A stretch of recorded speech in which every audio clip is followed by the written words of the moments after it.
Hey everybody, welcome back to the channel. My name is Brian. Today we're going to be working on this 2010 Jeep Grand Cherokee. The customer complaint is that it has no heat. He originally thought the blower motor was bad and started taking it apart himself, but I guess couldn't get it, so brought it to me. Well, I don't know if it shows up on microphone, but the blower motor works.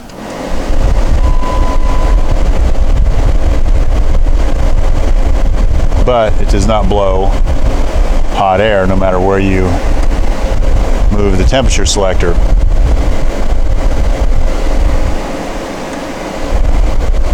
Took it for a little drive and it warmed up some, but I would have expected it to warm up fully. So we may have a thermostat problem also. Let's get into it. For 190,000 miles, it's actually pretty clean. Did notice earlier, it's a little bit, it's down the add line on the coolant. I drove it enough that that should be scorching hot.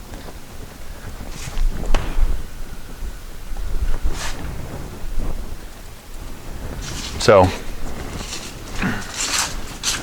the heater hoses come right off this whole big old water pump assembly, front, whatever you want to call it, and just run directly back to where the heater core is, and they're both warm enough that that should be blowing some hot air.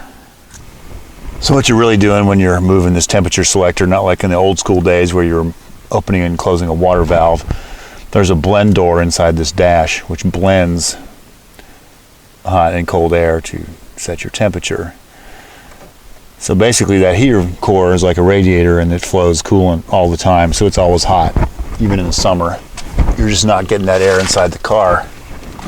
So the internet tells me that the blend door actuator lives in behind the dash like in most cars, and you have to take the whole dash out to replace it. But it also tells me that you can pull this access panel down and see the blend door actuator on this side. This car only has single zone climate, so you get the same temperature throughout the whole car. It says you can just pull this down, and the blend door on the single zone cars is right up in here. And you really can't see it very well, can you? That right there is the blend door actuator, and it says you can take 2 screws and pull that thing off there. Either that actuator quit working, or apparently the little shaft that connects it can break. So let me figure out how I'm going to get in there, and we'll see if we can take that apart. Up inside this lower steering column cover are some T15, maybe a little larger, but a T15 fits. Torque screws, and I'm hoping we can pull this cover off and get a little more access. Or not. There must be something else that clamps it together. And I don't really feel like pulling the steering wheel. So I'll have to figure out how to fish my arm inside there and get to those screws and that actuator. So I've managed to fish in a ratchet, and those are T20 screws. So anyway, I think I can, if I had more hands to film this, I think I can get those out of there with this setup. So upon further investigation, this panel is slotted so it will actually lift up off those pins. And I think you get a little more access to be able to get up in here and get those screws out. I'm sure you can't see any of this, but there's a T20 screw right there. And there's one that's probably a little more accessible in front of it. So our problem is right there.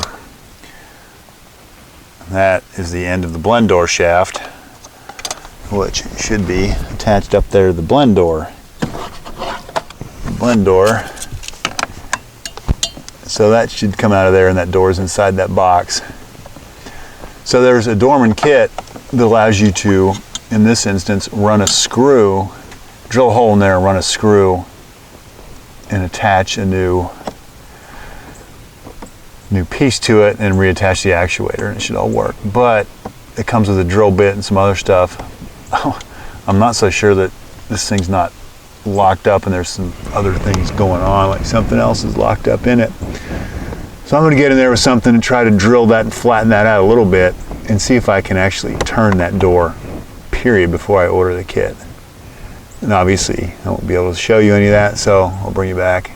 Hope this will show up, but I was able to drill a hole in the end of that shaft. I've got a gigantic drywall screw in there, and I can turn the blend door, so it's not locked up. So let me order the part. It's been a few days. We got the parts. The owner brought the vehicle back. In this box are the parts to fix it. Of course, in the box is some filler and another box with the parts.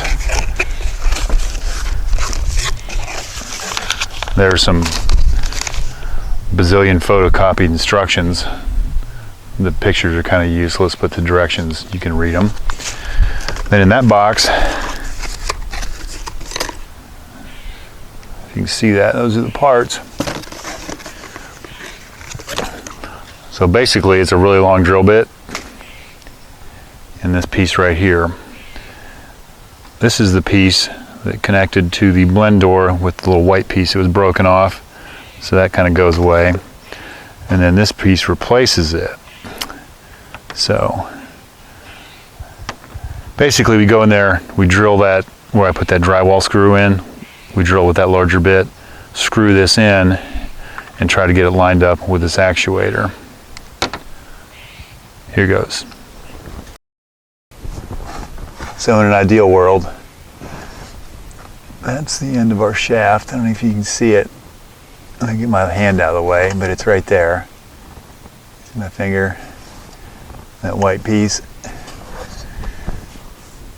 This is what's going to screw into it. So we need to try to sort of flatten that out a little bit. It looks like this is recessed some, so a little bit of irregularity. We'll work on that, but I'm going to take my little die grinder with the cutoff disc and see if I can get up there and chew some of that off. I don't know if I can do this with you watching or not. Yeah, probably not. I don't think I can do it and hold the camera, so hold tight. This is going to be hard to show up. So I have the mega drill bit in here, and somehow you need to fish this drill up inside and get it in position in the center of that hole.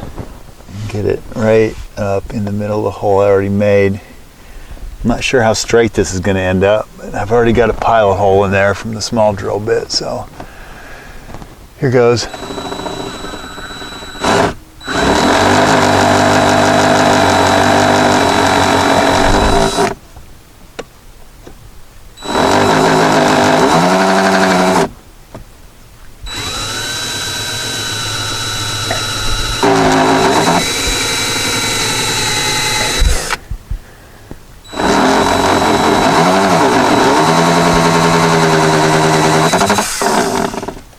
Going, and I think we're pretty centered.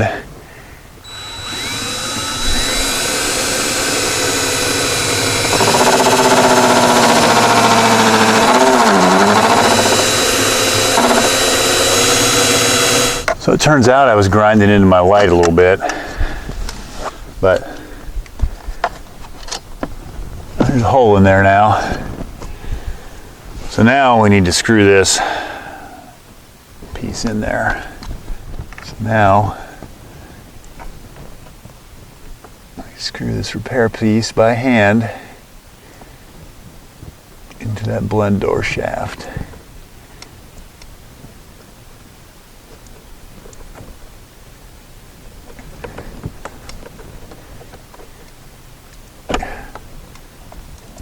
And it's going. I've got the actuator back in there, and that's kind of my screwdriver. So I'm turning the shaft with the actuator. I guess you could get some vice grip needle nose or something in there and do that, but this appears to be working. That screw goes in there pretty tight.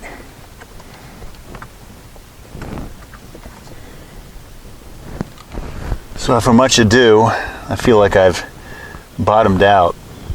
If I can get the light in the right spot. I feel like I have that piece kind of as far down as it needs to go, or it's gonna go. So it's like this blend door is either gravity. So this door, I guess, fails cold. I don't know if it's weighted or if there's a spring or something in there. So I can try to turn it. Basically, I need to take this actuator and get it run back a little bit because it won't slide on there. I'll show you on the old piece. So this would be the normal coupling for the blend door. That white piece is the blend door that's gone. But basically, it's got a flat, so it slides on a little actuator like that, but it's too far. So you need to kind of drive this back a little bit the other way electrically, so it'll seat like it needs to. And since the dash control's in the full hot position, I'm pretty sure that's where this thing's parked, but I don't know. So what I'm going to do is I'm going to turn the key on. Actually, I can run it now, run it to full cold. We'll plug this back in, and I should be able to feel this turn back. And we'll put it on the full cold position and see if it'll slide on the shaft that way. That makes sense. So let me find the plug, get this thing. Unfortunately, the tail is so short that I can't pull it out of here and show you, but get this plugged back in. I can put my finger on here and I should be able to just turn the key on, and this should start running back. Guess I don't need to start it.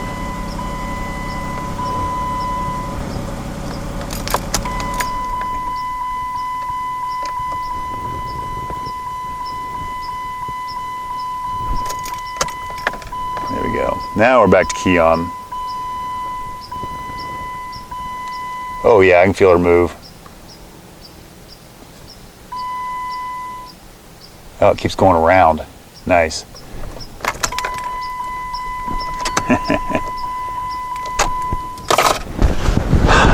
Nice.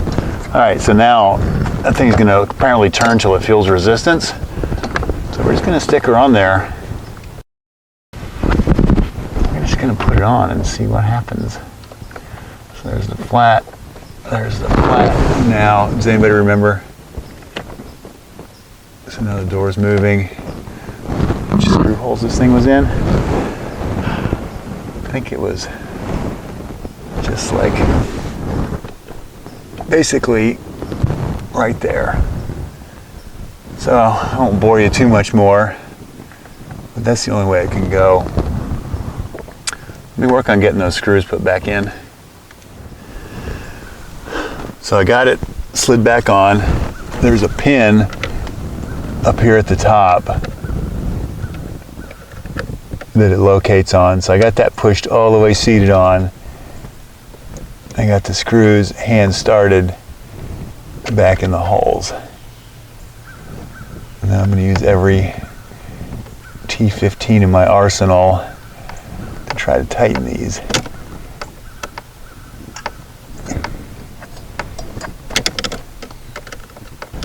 You're just screwing into plastic, so it's not that hard. There we go. And then there's the other one, which is way, you can probably see it on the camera better than I can in person, way up here.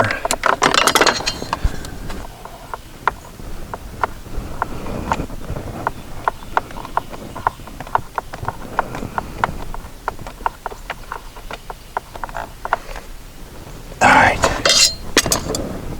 Now, we'll do a little experiment here and see if we can see it moving. So right up past this wiring is the door itself. That's the little actuator. I'm gonna put the noisy ass key back in. I'm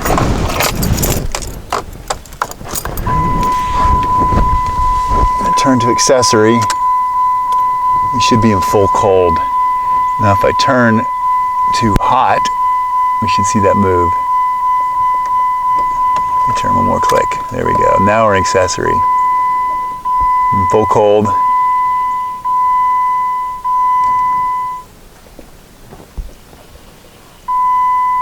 There, it moved.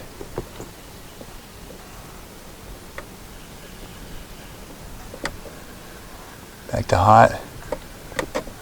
Back to cold. Alright, I think we're good. I'll leave it in hot because I don't think they've experienced hot for a while, based on the gloves on the front seat. So let me put this back together and we'll start it up and see if we get some hot air. This little cover just snaps on. I guess you could leave it on, but it makes it pretty convenient, gives you a little bit more room.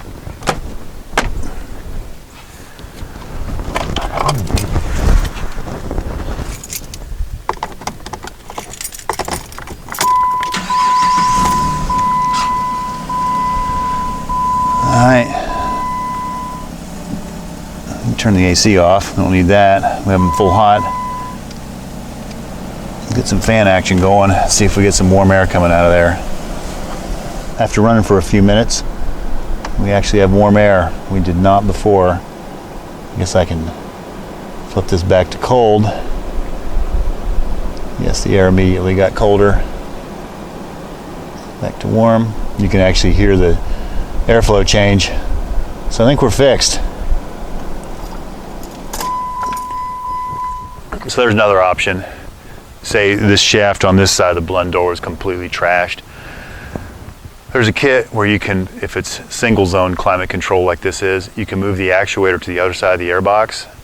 And there's a Dorman kit for that too. You have to move the wiring harness a little bit and reverse the polarity of the motor.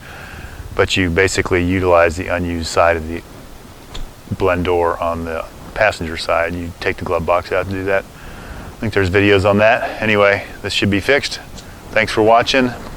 Thanks for subscribing. We'll see you next time. Oh yeah, and one more thing. My initial thought that the thermostat might be bad. I think it's more of a lazy gauge because when I drove it initially and scanned it afterwards, it was up to operating temperature. It's just the gauge took a while to get there.